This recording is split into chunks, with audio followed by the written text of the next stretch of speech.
नमस्कार। झारखंड में विधानसभा चुनाव की तैयारी शुरू हो चुकी है और अब की बार झारखंड में किसकी सरकार बनने जा रही है, क्योंकि 81 सीटों का ओपिनियन पोल भी सामने आ चुका है और लोकसभा चुनाव के बाद यह झारखंड में काफी हलचल हुई है और झारखंड में हेमंत सोरेन एक बार फिर से मुख्यमंत्री बन चुके हैं। तो हेमंत सोरेन के मुख्यमंत्री बनने के बाद यह नया मंत्रिमंडल विस्तार हुआ है, उसके बाद क्या कुछ आंकड़ा बन सकता है। लेकिन लोकसभा चुनाव के नतीजों ने भी चौंकाया है। एनडीए को यहां पर 9 सीटें मिली, जिसमें भारतीय जनता पार्टी को 8, जबकि उनके सहयोगी आजसू पार्टी को 1 सीट मिली।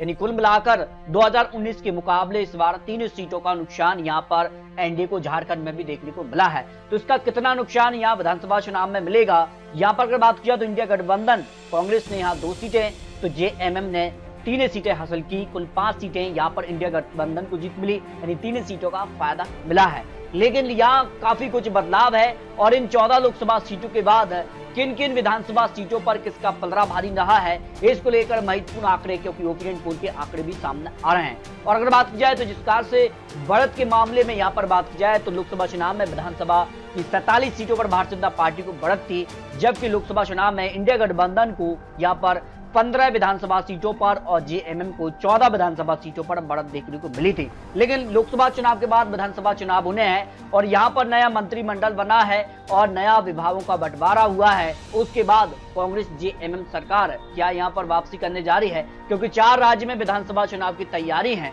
और चारों राज्यों को लेकर भारतीय जनता पार्टी यहाँ पर पूरी रणनीति के साथ यहाँ चुनावी मैदान में है और चारों राज्यों को लेकर भारतीय जनता पार्टी ने अपने प्रभारी को लिस्ट जारी किया है। तो हरियाणा में सतीश पूनिया प्रभारी, तो सुरेंद्र सिंह नागर सह प्रभारी और झारखंड में लक्ष्मीकांत वाजपेयी को प्रभारी घोषित किया है। तो महाराष्ट्र में भूपेंद्र यादव और अश्विनी वैष्णव को यहाँ सह प्रभारी बना है। इसके अलावा जम्मू कश्मीर भी इसी साल विधानसभा चुनाव हो सकते हैं, या इसको लेकर भी महत्वपूर्ण आंकड़े सामने आ रहे हैं। क्या यहाँ भारतीय जनता पार्टी या सरकार बनाने के आंकड़े तक पहुंचेगी, क्योंकि इससे पहले यहाँ पर 2019 से पहले भारतीय जनता पार्टी यहाँ सरकार थी, लेकिन 2019 में जेएमएम और कांग्रेस यहाँ गठबंधन को बहुमत का आंकड़ा मिला है। तो भारतीय जनता पार्टी की अगर बात की जाए तो यहाँ विधानसभा चुनाव 2019 के लिए भारतीय जनता पार्टी के लिए यहाँ पर कुल मिलाकर 25 सीटों पर जीत मिली थी, जबकि झारखंड विकास मोर्चा को 3 सीटें, 2 सीटें ऑल झारखंड यूनाइटेड स्टेट यानी आजसू पार्टी को मिली थी और 1 सीट यहाँ पर भारतीय कम्युनिस्ट पार्टी को मिली है। इसके अगर बात की जाए तो राष्ट्रवादी कांग्रेस पार्टी को भी 1 सीट मिली है,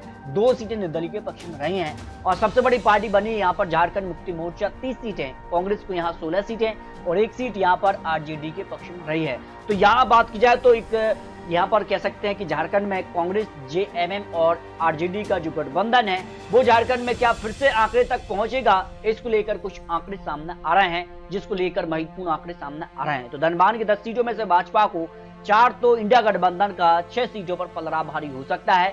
अन्य के पक्ष में 0 सीट की संभावना यहाँ दिखाई दे रही है। यानी झारखंड में बात की जाए तो काफी हलचल है और झारखंड को लेकर जो आंकड़े हैं वो भी काफी चौंकाने वाले सामने आ रहे हैं। इसको लेकर कुछ महत्वपूर्ण आंकड़े हैं। गिरिडीह की 6 में से भारतीय जनता पार्टी के पक्ष में 3 सीटें, 3 सीटों पर ही इंडिया गठबंधन के बीच कांट की टक्कर यहाँ देखने को मिल सकती है। अन्य के पक्ष में 0 सीट की संभावना यहाँ दिखाई दे रही है। यानी अब तक 16 सीटों के अनुमान में भाजपा प्लस के साथ इंडिया गठबंधन को 9 सीटों का अनुमान यहाँ पर दिखाई दे रहा है। पूर्वी सिंहभूम की 6 में से भाजपा को 1, तो इंडिया गठबंधन का 5 सीट पर पलड़ा भारी हो सकता है। अन्य के पक्ष में यहाँ पर 0 सीट की संभावना यहाँ दिखाई दे रही है। बोकारो की 1 सीट पर भाजपा के पक्ष में सीट जा सकते हैं। इंडिया गठबंधन अन्य के पक्ष में यहाँ पर 0 सीट की संभावना हो सकती है, जो झारखंड को लेकर महत्वपूर्ण आंकड़े सामने आ रहे हैं। इसका अगर बात की जाए तो पलामू की 5 में से भाजपा को 2, तो इंडिया गठबंधन का 3 सीटों पर पलड़ा भारी हो सकता है। इनके पक्ष में 0 सीट की संभावना यहाँ दिखाई दे रही है। अब तक 28 सीट के अनुमान में भाजपा प्लस के लिए 11 सीटें से 15 सीट प्लस माइनस सीटें हो सकती हैं। इंडिया गठबंधन को 15 से 17 सीट, अन्य के पक्ष में यहाँ पर कुछ सीटें जाने की संभावना दिखाई दे रही है। उसके लिए गठबंधन का स्वरूप क्या होगा, इसके बाद अन्य का भी महत्वपूर्ण हो जाते हैं। कुछ सीटें निर्दलीय के पक्ष में जा सकते हैं। हजारीबाग की 4 में से 2 पर भाजपा, तो 2 पर ही इंडिया गठबंधन के बीच कांटे की टक्कर यहाँ देखने को मिल सकती है। अन्य के पक्ष में यहाँ पर 0 सीट की संभावना यहाँ हो सकती है। पश्चिम सिंहभूम की 5 में से भाजपा को 3, तो इंडिया गठबंधन का 2 सीटों पर पलड़ा यहाँ पर भारी हो सकता है, जो लेटेस्ट आंकड़े यहाँ पर निकलकर सामने आ रहे हैं। इसके अगर बात की जाए तो यहाँ पर देवघर की 1 सीट पर इंडिया गठबंधन का पलड़ा भारी हो सकता है। अन्य के पक्ष में यहाँ पर 0 सीट और भाजपा को यहाँ पर 0 सीट की संभावना दिखाई दे रही है। गढ़वा की 1 सीट पर इंडिया गठबंधन का पलड़ा भारी हो सकता है। अन्य के पक्ष में यहाँ पर 0 सीट की संभावना यहाँ पर दिखाई दे रही है। दुमका की 5 में से भाजपा को 2 तो इंडिया गठबंधन का 3 सीटों पर पलड़ा भारी हो सकता है। आने के पक्ष में यहाँ पर 0 सीट की संभावना दिखाई दे रही है।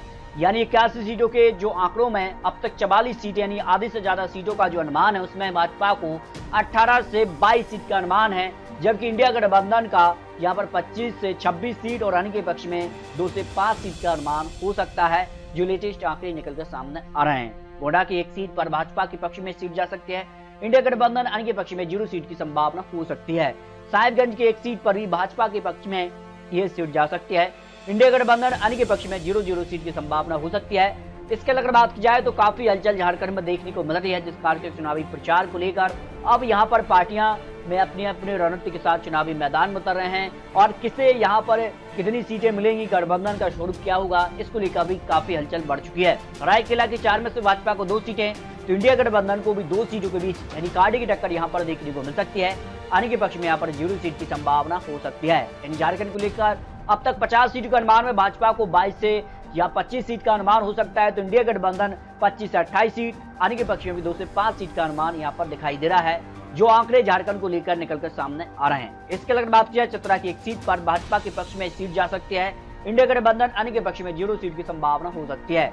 गुमला की 1 सीट पर भी भाजपा के पक्ष में सीट जा सकती है, इंडिया गठबंधन अन्य के पक्ष में 0-0 सीट की संभावना हो सकती है।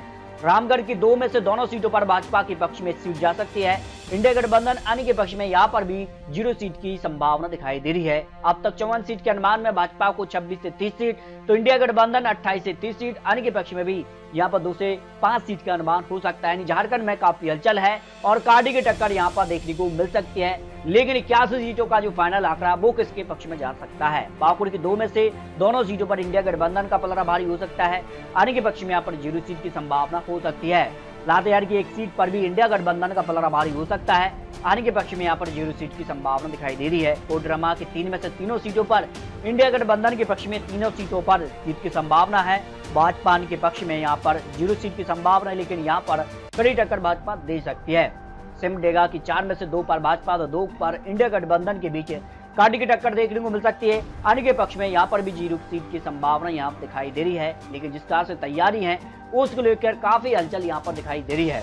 झारखंड के लेकर अगर बात किया, खूंटी की 6 में से भाजपा को 4 तो इंडिया गठबंधन का 2 सीटों पर पलड़ा भारी है, आने के पक्ष में यहाँ पर 0 सीट की संभावना लगाई जा रही है। अब तक 71 सीट के अनुमान में भाजपा को 32 से 35 सीट तो इंडिया गठबंधन 35 से 40 सीट और अन्य के पक्ष में 2 से 5 सीट का अनुमान हो सकता है। कांटे की टक्कर दिखाई दे रही है और जो बात की जा रही है कि यहाँ 42 सीटों का जो बहुमत का आंकड़ा है वो किसके पक्ष में जाता नजर आ रहा है। तो झारखंड को लेकर लेह की 3 में से भाजपा को 1 तो इंडिया गठबंधन का 2 सीटों पर पलड़ा भारी हो सकता है, आने के पक्ष में यहाँ पर 0 सीट की संभावना दिखाई दे रही है।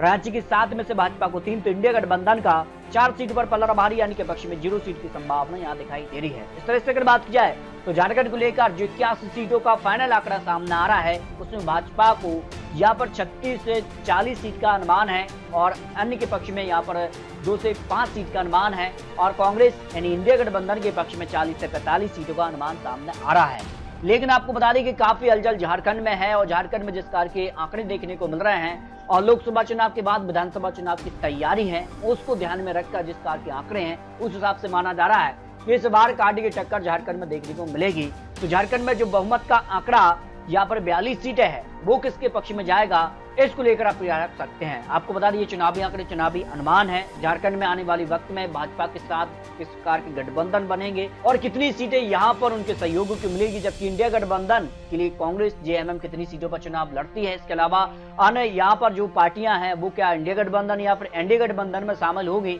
ये झारखंड को लेकर काफी हलचल पैदा करेंगी। इसको लेकर आप रख सकते हैं अगली सरकार झारखंड में क्या भारतीय जनता पार्टी सरकार बनाएगी, कांग्रेस जेएमएम या सरकार में है और फिर सरकार बनाने जारी है, इसको लेकर अपने रख सकते हैं। मिलते हैं और लेटेस्ट और महत्वपूर्ण विश्लेषण के साथ, तब तक जय हिंद जय भारत।